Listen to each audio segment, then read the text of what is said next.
Okay, so today we're doing a deep dive into a match that, well, it really went down to the wire, didn't it? We're talking about the Tri-Nation Series final, New Zealand versus South Africa, Harare Sports Club, July 26, 2025.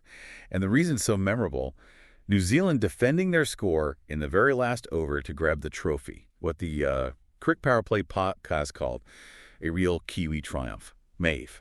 So our mission here is to unpack that source material, the podcast commentary, and really pull out the key bits for you. We want to understand the crucial moments, the tactical plays, the sheer nerve that resulted in New Zealand winning it all. Yeah, you're definitely in for a good one with this match. It wasn't like just any old final. It was a proper series decider. And New Zealand went through unbeaten, which adds another layer. It really shows you how momentum can just swing wildly in these big games. 1 minute you're cruising, the next. Right, so let's start with New Zealand's innings.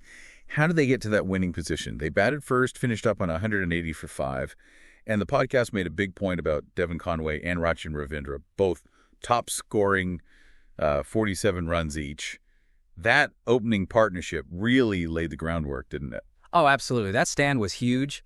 It wasn't just the runs, though. In a final, having your openers see off the new ball, build a platform like that, it just settles everything down. It gives the middle order, the guys coming in later, the freedom to play their shots knowing there's a base. It's psychologically massive. Okay, so New Zealand post 180, decent total. But then South Africa, in their chase, they just came out absolutely flying. They got to 92 without losing a wicket. That's pretty dominant.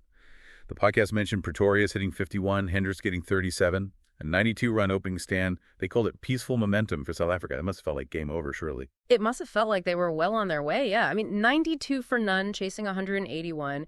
You back yourself 9 times out of 10. The run rate's under control, wickets in hand. All the pressure should be off the batting side.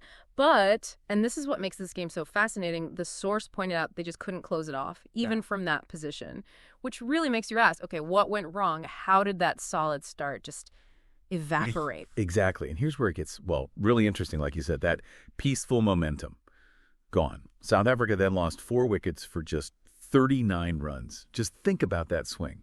From 92 for no loss, cruising, to suddenly needing 50 runs off the last 29 balls. It completely flipped. So was that down to South African mistakes, do you think? Or was it New Zealand turning the screws? Well, the podcast called it a power play choke. But maybe slightly after the power play, technically. It seems like it was a bit of both. The pressure definitely mounted. But the source also hints at New Zealand's tactics. Maybe bringing on spin earlier than expected. Someone like Bracewell, perhaps. To just slow things down, change the pace right after that fast start. That, combined with their, sharp seam bowling, likely forced South Africa into shots they maybe didn't need to play earlier. It shows how a bowling change, a bit of smart captaincy, can really disrupt rhythm. Right. So it all builds up to this incredibly tense finish. South Africa somehow clawed its back, needing just 7 runs. 7 runs off the final over to win the whole thing. And the man with the ball for New Zealand, Matt Henry. Talk about pressure. And Henry's over, wow. It was just a masterclass, wasn't it? Holding his nerve like that, apparently nailing his Yorkers, mixing it up. He only conceded 3 runs. 3. Secured the win. And his figures, 2 for 19 in the end. Incredible. No wonder he was player of the match. And get this, he was the leading wicket taker for the whole series, too. 10 wickets. Just phenomenal. Yeah, the mental strength required there is just immense. Final over, trophy on the line, everyone watching. And to not just contain, but to execute your skills almost perfectly Yorkers. Slower balls, whatever the plan was under that kind of stress. That's what separates the good from the great, isn't it? Sticking to your plan and delivering. But it wasn't just Henry, was it? The podcast also made a big deal about the fielding. Mentioned 2 game-changing catches. Michael Bracewell at deep mid-wicket, Bracewell Mitchell at long on. And these weren't easy catches, apparently. One got rid of Brevis. Crucial moments, they said. Absolutely crucial. And that brings us to something that often gets overlooked, Fielding in crunch time. We always focus on the runs and wickets naturally.